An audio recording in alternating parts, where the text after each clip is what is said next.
Assalamualaikum warahmatullahi wabarakatuh.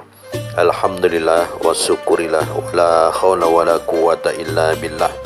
Asyhadu an la ilaha illallah wahdahu la syarikalah wa asyhadu anna Muhammadan abduhu wa rasuluh alladzi la nabiyya wa la rasula ba'da. Pemirsa yang dirahmati Allah Subhanahu wa taala, semoga kita tetap dalam naungan berkah dan kasih sayang Allah Subhanahu wa taala, selalu sehat walafiat dan dilapangkan oleh Allah Subhanahu wa taala hati dan rizki kita, serta dimudahkan segala urusan kita, baik urusan duniawi dan ukhrawi kita, sehingga kita dapat menjalankan segala tugas-tugas kita baik sebagai hamba Allah maupun sebagai khalifatullah. Pemirsa rahimakumullah, adapun pembahasan kita kali ini adalah ekses nasionalisme yang merupakan bagian dari tema utamanya, yaitu jaminan akhir ideologi bumi.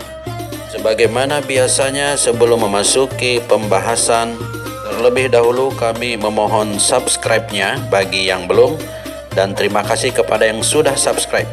Jangan lupa untuk share, like, serta komennya, dan tetap menyalakan tombol loncengnya agar tidak ketinggalan pembahasan dan update dari channel peradaban ini.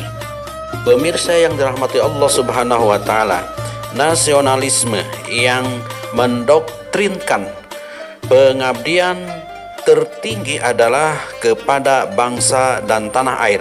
Pada awalnya memberikan harapan besar terhadap kejayaan bangsa, terbukti dengan semangat nasionalisme bangsa-bangsa yang terjajah bangkit melawan imperialisme.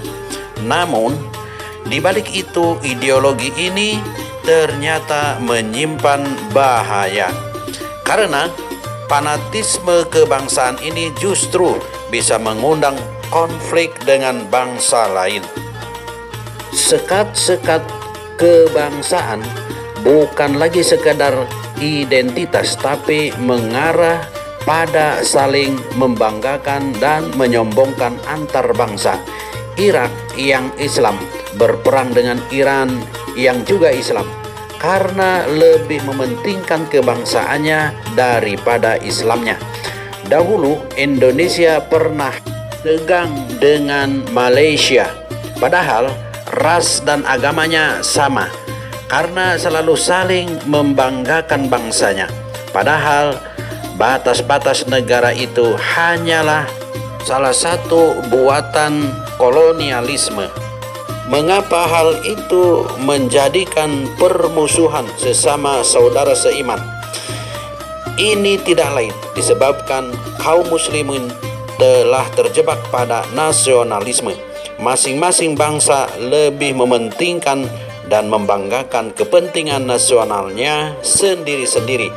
Dan pada masa era globalisasi sekarang ini, ideologi yang demikian sudah sulit dipertahankan dalam pergaulan internasional.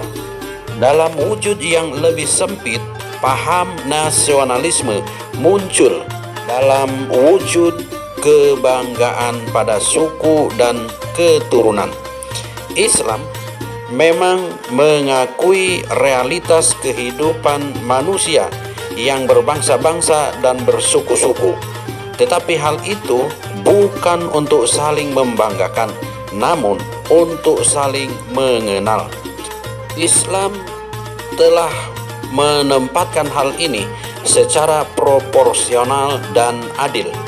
Sejak awal, Islam telah mempersatukan hati manusia dari berbagai suku dan bangsa tanpa membeda-bedakan.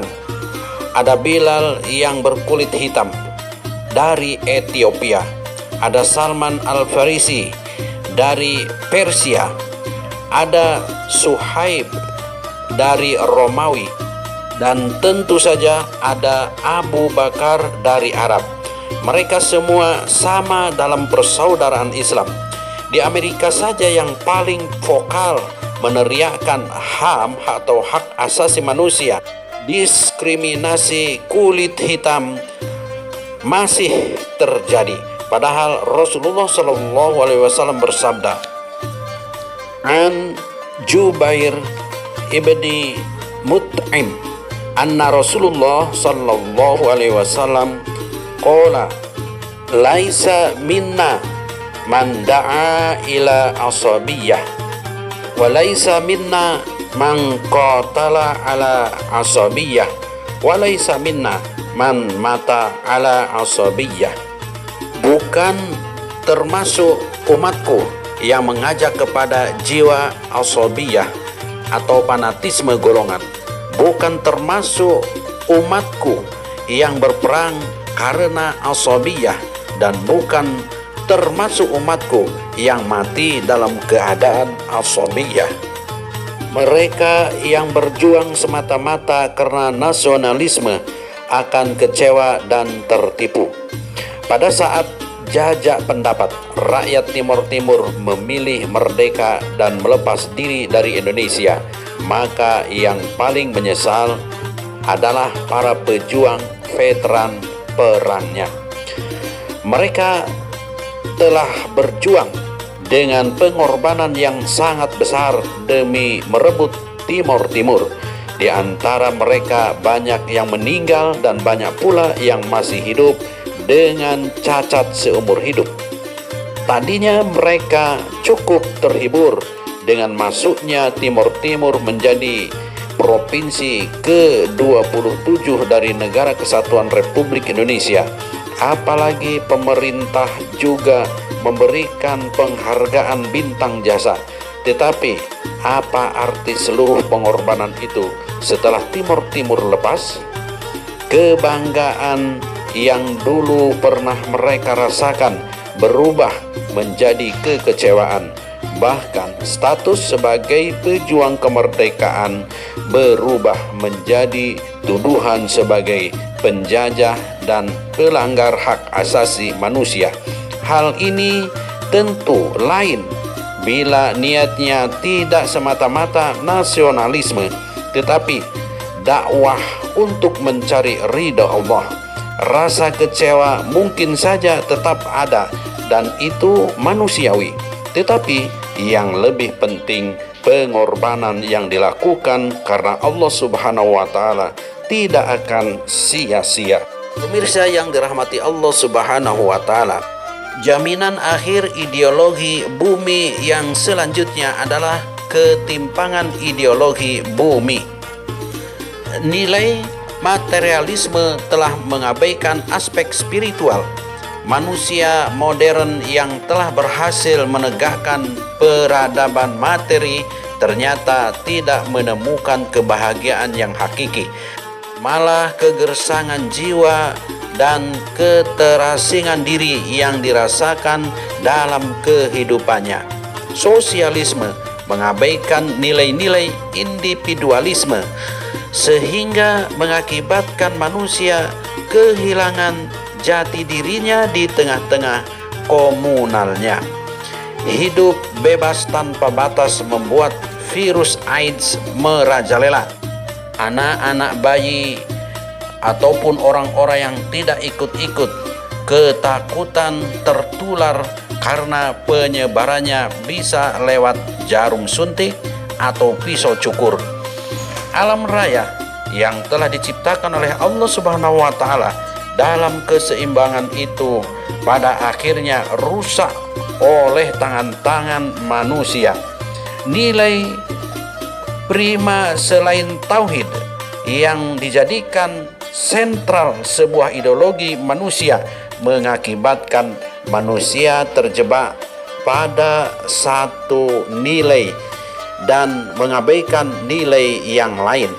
Akibat hal ini adalah timbulnya ketidakseimbangan.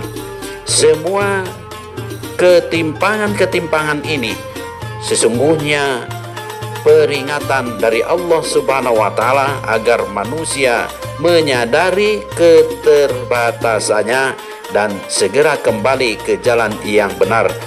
Sesungguhnya Allah Subhanahu wa Ta'ala telah menurunkan bagi manusia petunjuk hidup yang kafatalin nas dan rahmatan lil alamin.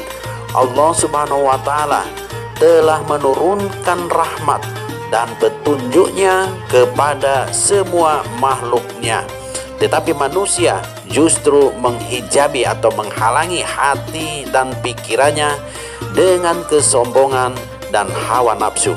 Padahal manusia memiliki sifat zalim dan bodoh, sebagaimana pengakuan Dr. Alexis Carrel dari Amerika bahwa bahaya yang sekarang sedang mengancam umat manusia karena manusia zalim terhadap undang-undang alam dan kejahilan atau kebodohan sains terhadap hakikat manusia.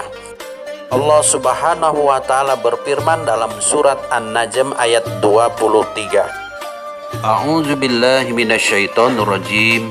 Bismillahirrahmanirrahim.